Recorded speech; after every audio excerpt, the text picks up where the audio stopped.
ازاي تقدر تنظم يومك وتحقق التوازن بين الراحه والشغل وحياتك الشخصيه. الفيديو ده هنتكلم عن نظام هيغير حياتك تماما. خليكم معايا لاخر الفيديو عشان تعرفوا كل التفاصيل. نظام الثلاث تمانيات.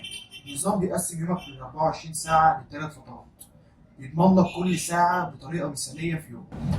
النظام دوت عباره عن ايه؟ 8 ساعات للشغل والدراسه، 8 ساعات لحياتك الشخصيه وهواياتك، و8 ساعات للراحه والنوم.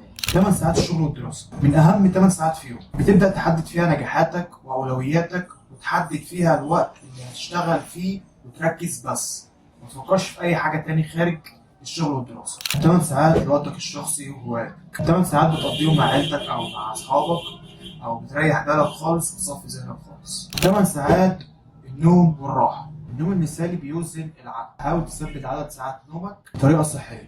لو عجبتك الفكره جربها وشاركنا تجربتك في الكومنتات. متنساش تعمل لايك وسبسكرايب للفيديو عشان يوصلك كل النصايح الجديده. شكرا ليكم، اشوفكم في الفيديو الجاي.